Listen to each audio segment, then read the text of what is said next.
The Mantelbande's perfect heist and its dark fallout. Part 1. Players and planning Lübeck. December. A wind rattled the window panes like knuckles on glass, the air sharp with frost. In the long, silent hours before dawn, the glow from the streetlights was dim and weak. It was in these hours that the Mantelbande moved. They were a covert crew of 6, bound together by need and desperation. Markus Kreutzer, their leader, was old-fashioned, rusty, but his eyes were sharp. In his mid-40s, he was a former small-time safecracker who had graduated to being a low-tier fixer for bigger gangs. He carried a heavy grief. His wife dead from illness, his debts mounting, and his children growing up without him. To no one in particular, he had muttered, "They want gold. I'll give them nightmares." Next was Sabine Vogel, codename The Fox. Small, slight and nimble, she could pick any lock, scale a wall and disappear into a shadowy alley. She was Marcus's old friend, her loyalty stronger than blood. Then came Leon Schultz, the muscle, tall, bulky and quiet, with hands that could crush bone. He hated killing, but he was an expert at making threats. Gustav Gus Meyer was the tech prodigy. At 19, he was brilliant at hacking cameras and bypassing alarms. He lived in a world of code and circuits, dreaming on a grand scale, but lacking any foundation. He believed this job would be his vault into a life of respect, money, and escape. Rounding out the team were 2 drivers. Hannah Becker, icy calm behind the wheel with nerves of steel, and Jan Roth, who could fade into darkness and drive untraceably, always planning 2 steps ahead. Their target was a Deutsche Bank branch in Lübeck. Not the main hall, but the repository holding over 370 safety deposit boxes. Inside was a fortune, gold, diamonds, bearer bonds.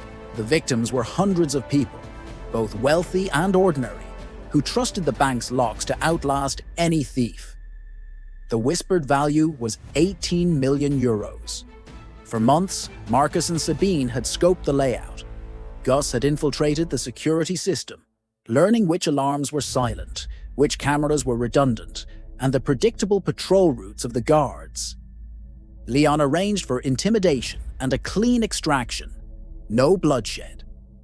Hannah and Jan mapped every escape route, safe house, and switching point. They knew the guard shifts, the night patrols, even the lunch breaks of nearby businesses. They rehearsed in an old warehouse, breaking into mock safes, hauling heavy metal boxes, and loading fake bullion into crates. Sabine scaled wall mock-ups. Leon practiced moving cases. Gus hacked test camera feeds to find blind spots. Markus gave speeches, gesturing emphatically. Timing, silence. If one cog fails, the whole machine jams. When December 20th crept in, cold and brittle, they were ready. Part 2. The night unfolds. Late evening. The wind cut through their coats as Markus watched from a dark sedan 2 blocks away. Hannah was behind the wheel. Jan rode shotgun. In the back, empty crates and duffel bags waited. Sabine slipped in first, disguised in a janitor's uniform, pushing a mop and bucket with a thermal cover. She disabled the outside lights and slid open a back entrance, exploiting a vulnerability Gus had found. No guards were nearby. She was in, moving through the corridors with the silence of footsteps on snow. From a remote location, Gus neutralized the camera feeds at 2 critical junctions, looping the signals. Most sensors were already masked. Leon and Markus followed Sabine through the rear door, carrying drills, cutting torches and crowbars. Meanwhile, Hannah parked around the corner, engine running, ready for their exit. Inside the vault room, they executed their practiced routine. Heavy safe doors and steel walls yielded to Gus' codes and their physical force. Sabine picked the mechanical locks. Markus used a torch on the wall seams. Leon moved the heavy crates, hefting metal boxes. Sweat beaded on their skin, freezing in the winter air that whistled through the open doors. They hauled out jewelry, gold bars, and bearer bonds, the air filling with the scent of oil, metal, and dust. Over crackling radios, Hannah confirmed she was ready. Jan watched the street. Every second stretched into an eternity. Then tension spiked. A guard suddenly rounded a corner and saw Sabine's silhouette. She froze. Marcus killed the light, plunging them into shadow. The guard hesitated, his breath heavy in the silence. A heart stuttered. Leon held his breath. Gus quickly shut down the nearest camera. The guard retreated, and Sabine slipped away, unseen. They loaded the loot into crates and into the back of a waiting van, a decoy vehicle. Hannah drove it slowly for 2 blocks before switching to a second vehicle in a dark alley. Jan doused the interior lights. The doors closed without a sound. Back at the van, Leon burned the old license plates. The team scattered into 3 separate cars. Hannah led with a second driver, Marcus and Leon took the van, and Sabine and Gus went in another. Each car had a pre-arranged safe house outside Lübeck, rural and hidden. They sped down snow-covered roads and narrow lanes. Had the police alarm been triggered? Not yet. A local patrol car passed, but Hannah ducked down a side street. Jan watched the mirrors. Marcus's van took a dirt road. Sabine's car vanished onto a forest road. They didn't stop until dawn. Part 3. Aftermath. Escape and fallout. Dawn broke over a city about to be shattered. The news spread like a shockwave. 18 million euros stolen from Lübeck branch of Deutsche Bank. Shock gave way to anger as victims awoke to find their treasures gone. Irreplaceable family heirlooms, vital bonds, entire histories vanished. Police swarmed the bank, cordoning off the entrance. The investigation began with dead ends. Security footage showed only blank, looped screens. Alarms had been expertly tampered with. Forensic teams dusted for prints, but found only footprints muddled by melted snow. There were no witnesses who saw faces, only fleeting silhouettes. The crew scattered.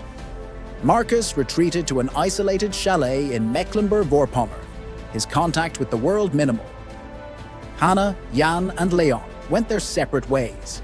Sabine laid low in an old Hamburg flat, while Gus disappeared into Berlin's digital underbelly, shielded by false identities. But tension festered beneath the surface. Leon was haunted by the more sentimental items he'd taken, pocket watches, signed letters. One victim's locket, containing a child's photo, weighed heavily on him. He hid it, ashamed. Sabine wrestled with remorse, having wanted only anonymous gold, not these personal gems. She would touch a necklace, her eyes shimmering, then snap the box shut.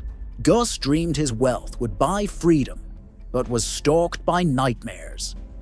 What if they trace the melted gold? What if the unique markings are found?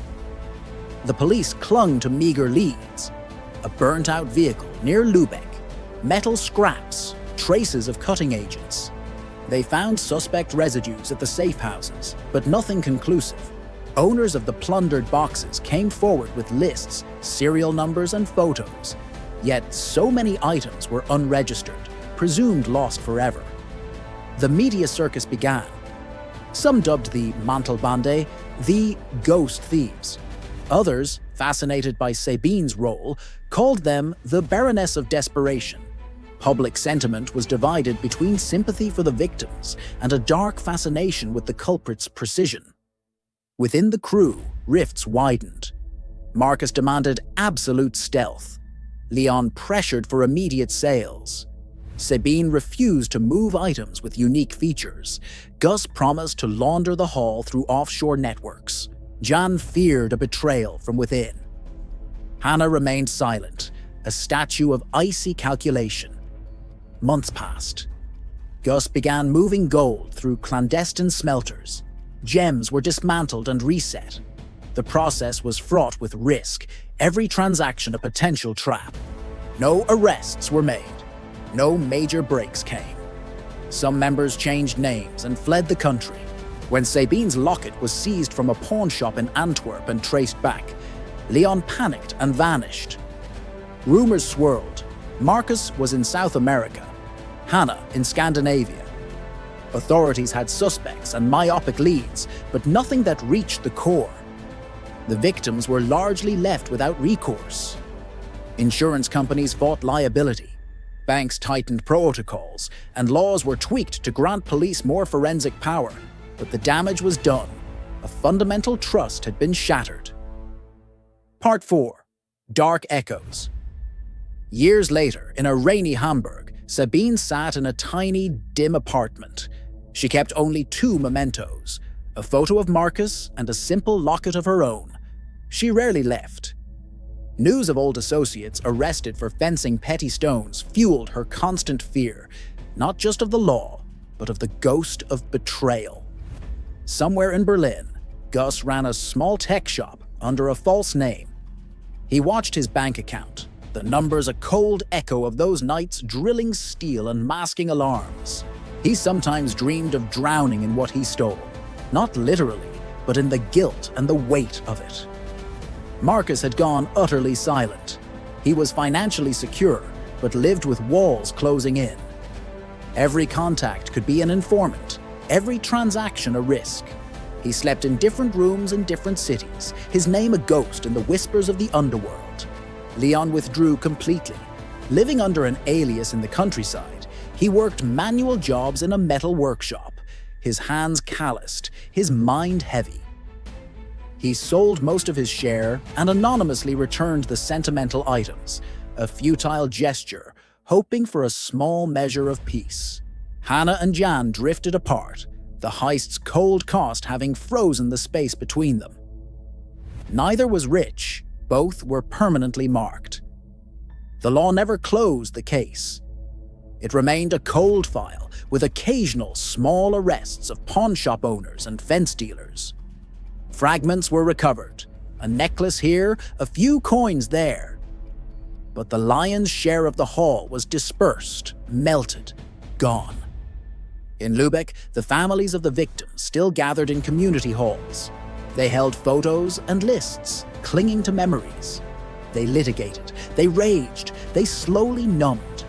They lit candles, a silent, symbolic vigil for heirlooms that would never return. And from it all, a story lingered. A tale of brilliance and greed, of betrayal and silence, of how light dies when the shadows are precise. Lawmen whispered that the Mantelbande had slipped away, maybe for good. Legends grew of the perfect heist, but in the dark, the story whispered back that for a crime this perfect, everyone pays. Always.